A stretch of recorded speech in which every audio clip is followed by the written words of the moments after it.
complaint charges Mark Stephen Domingo, a 26-year-old resident of Reseda, with a felony offense of providing and attempting to provide material support to terrorists. Mr. Domingo is a former United States Army soldier who served in Afghanistan and is also a recent convert to Islam. Mr. Domingo is scheduled to make his initial appearance today at 2 o'clock in federal court here in Los Angeles. Members of the JTTF, specifically special agents with the FBI and officers of the Los Angeles Police Department, arrested Mr. Domingo Friday night after he finalized plans to conduct his terrorist attack. He was taken into custody after he took receipt of what he thought were pressure cooker bombs, and after he traveled to Long Beach to survey a site where his intended victims were to congregate. Mr. Domingo had requested the construction of improvised explosive devices, which he planned to use in the attack. He allegedly purchased several hundred 3-inch long nails to be used in IEDs as shrapnel, specifically because the nails were long enough to penetrate the human body and puncture internal organs. But fortunately, the IEDs that he planned to use weren't actual bombs.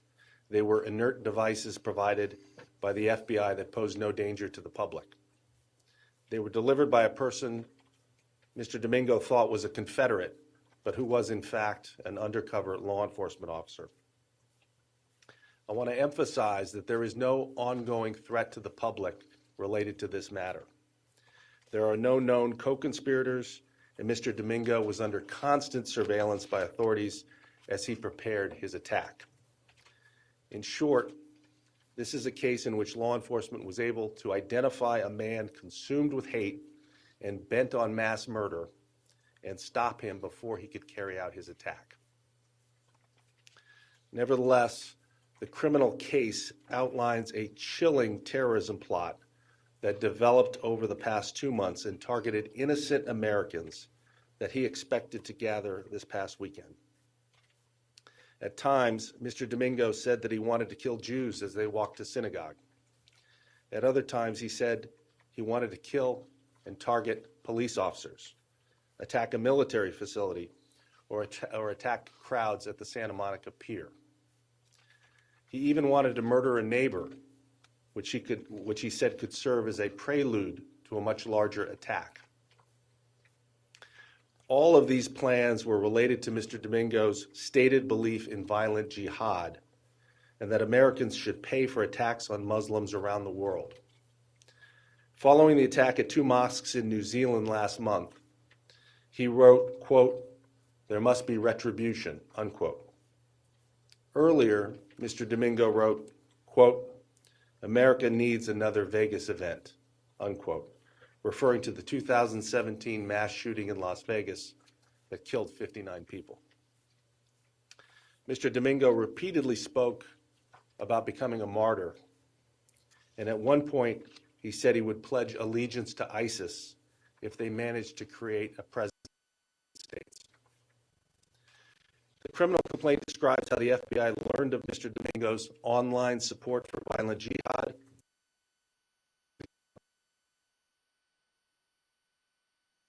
In response, the JTTF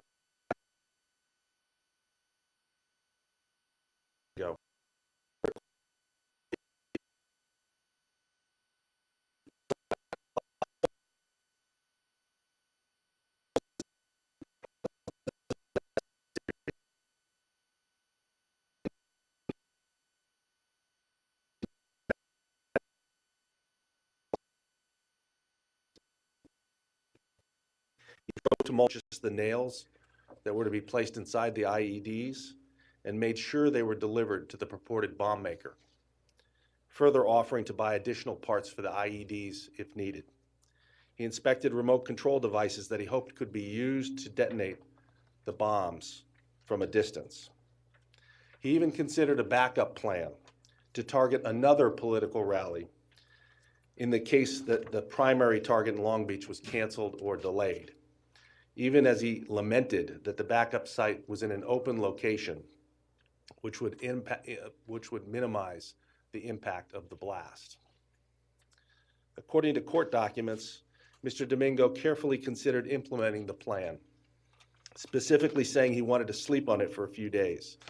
He then gave the final go-ahead last Thursday, and the dummy bombs were delivered Friday evening during a final meeting with the two undercover operatives.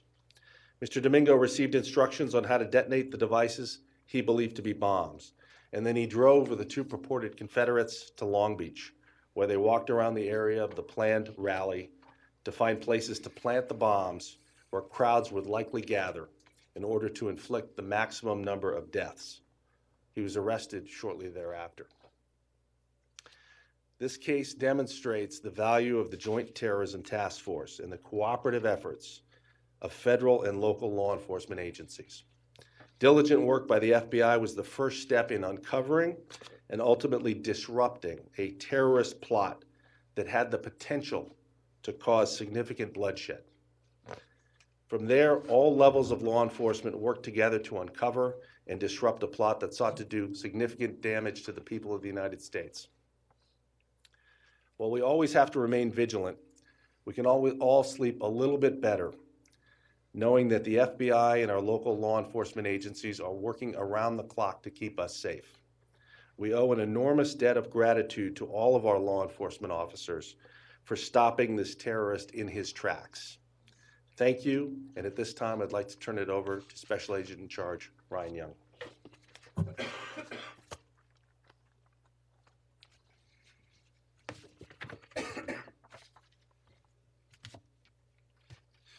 Hello, my name is Ryan Young. I'm the Special Agent in Charge of the Joint Terrorism Task Force. Thanks for joining us here today. This is a good day for law enforcement. Too often, police officers and agents are responding to attacks on vulnerable groups, whether they're innocently attending a concert, attending classes, or praying in their respective houses of worship. It's not inconceivable that I'd be standing here today, beginning my remarks by offering condolences to victims of a horrific attack, but not today. This thwarted attack can be attributed to the excellent law enforcement efforts by many departments assigned to the Joint Terrorism Task Force. I'd like to say up front, on behalf of all the partners on the JTTF, that we have no information suggesting there is any known or credible threat to Southern California. For the past month or so since establishing that Mr. Domingo posed a credible threat to any number of targets, we have conducted surveillance around the clock, thoroughly investigated and shared intelligence with our partners. Investigators expertly crafted an undercover scenario to obtain evidence and to safely take Domingo into custody. While we can't discuss all of the aspects of this case at this time because of the ongoing investigation, I can tell you that you can be proud of the Joint Terrorism Task Force and the law enforcement professionals at all levels of the government who collectively reached successful conclusion. Some of the partners who contributed a great deal of resources join me up here on the podium today. They were partners in this case from inception and contributed significant resources to resolve this investigation.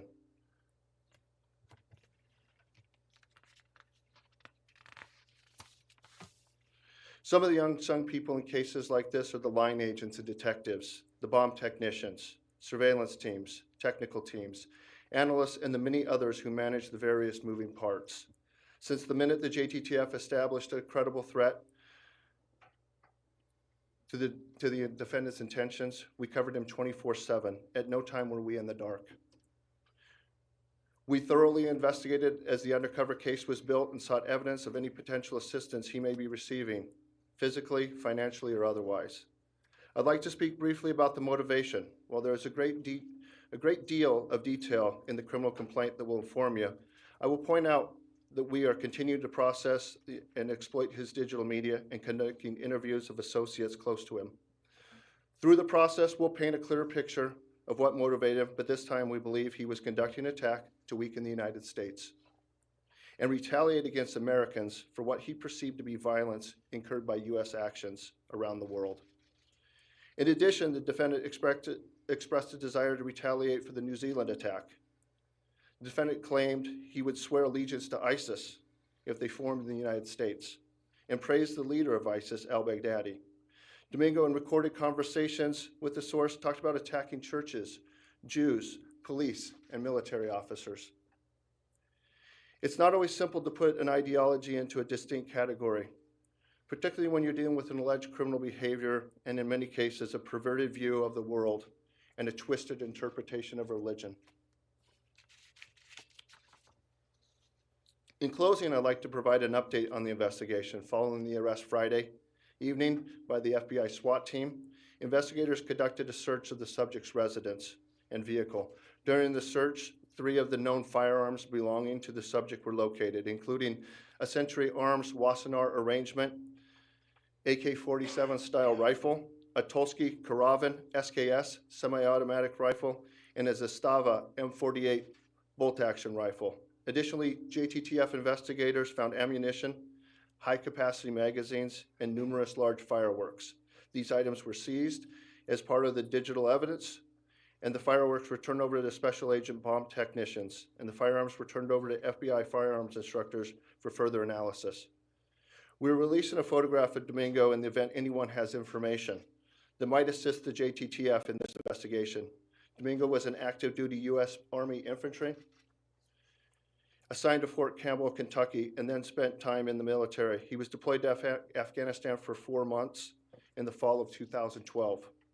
He is 26 years of age and a resident of Reseda. Agents have reviewed online posts in which Domingo described his support for violent jihad and his aspiration to conduct an attack in the Los Angeles area. Anyone with information relative to the allegations we're announcing today is urged to contact the Joint Terrorism Task Force. We can be reached 24 hours a day at 310-477-6565. Thank you. I'd like to introduce Chief Michael Moore of the Los Angeles Police Department.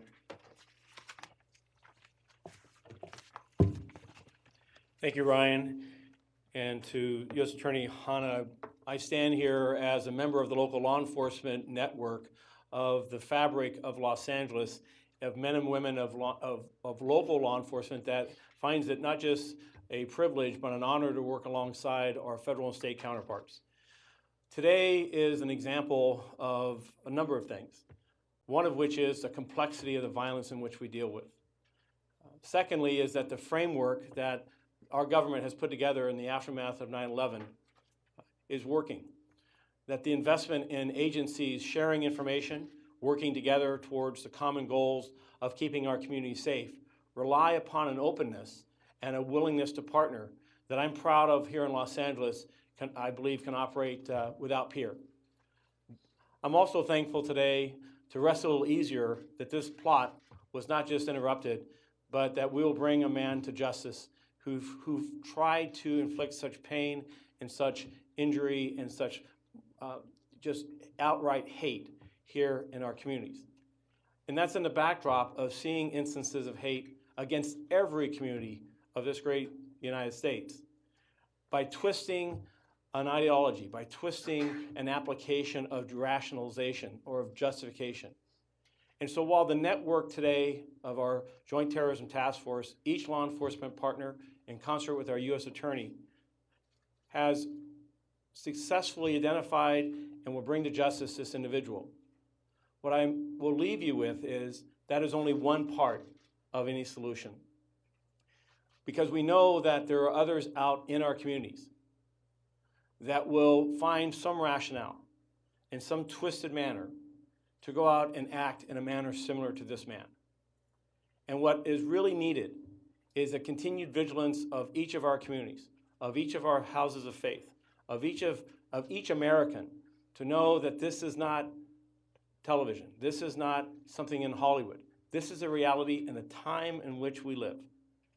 See something, say something is not spying on your fellow American. See something, say something does not mean that you're being prejudiced or you're somehow accusing someone from some bias that is unwarranted.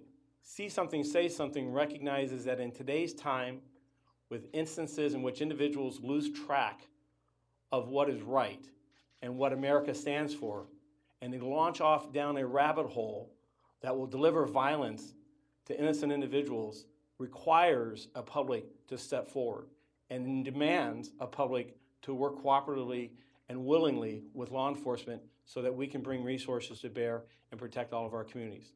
I'm proud of the men and women that from LAPD as well as the Sheriff's Department in Long Beach and other local law enforcement that work so tirelessly to see this case through, and I'm hopeful that we'll not stand here in the future offering condolences for an instance in which we failed to do just this. Thank you.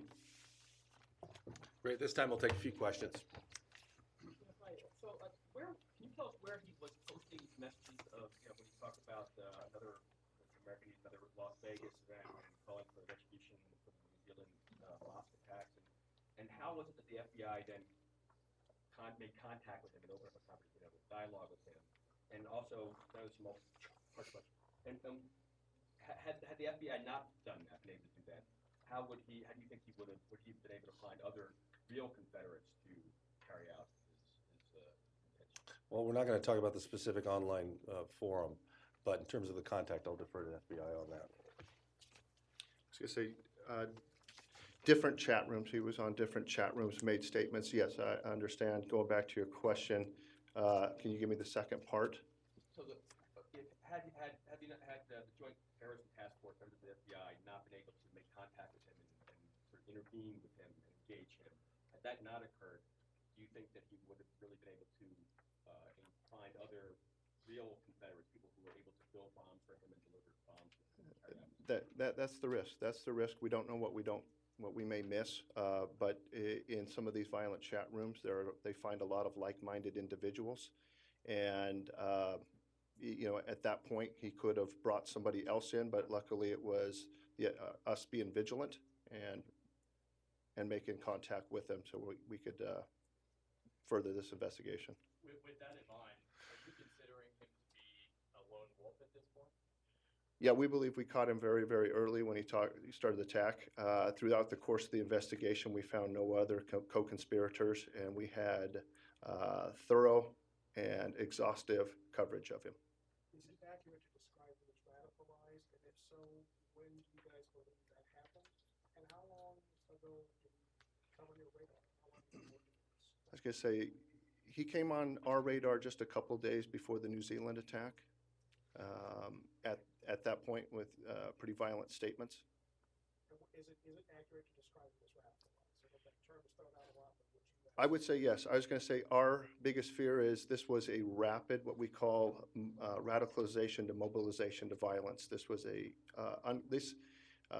sometimes we get asked what keeps you up at night. This is a case that keeps us up at night. When you describe the political rallies, you just mentioned two specific targets. Are we talking about the event that was supposed to take place yesterday in Long Beach that was originally described as a white nationalist event and became no hate in Long Beach? And then what was the second target?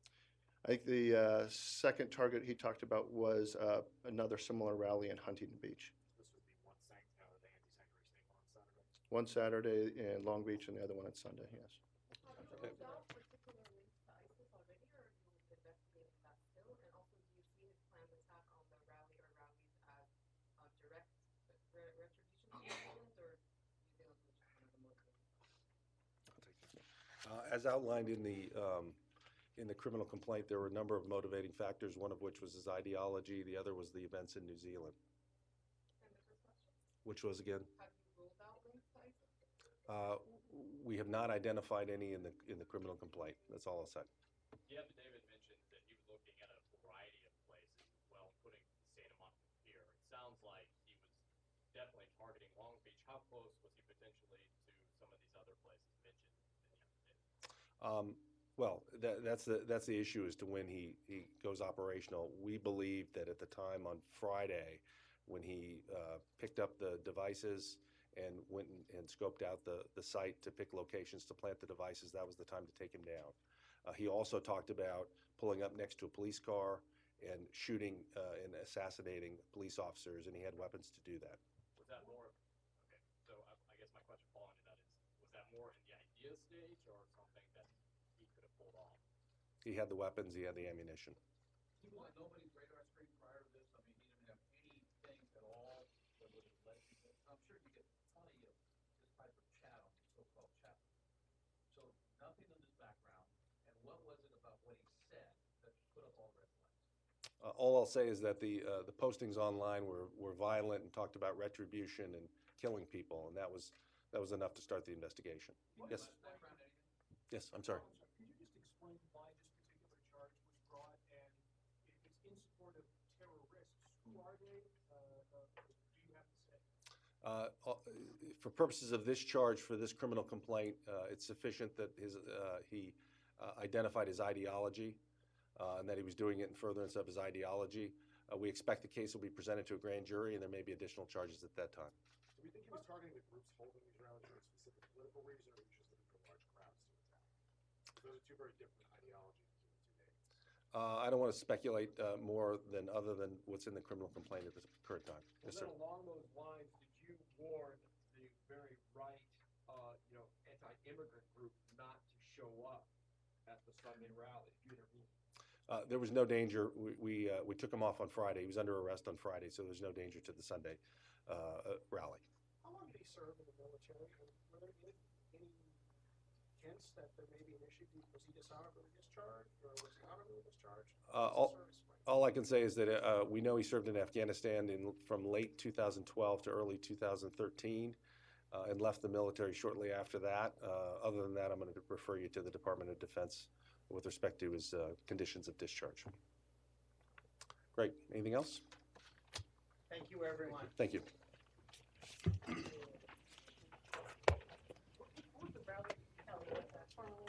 Tom will get it to you.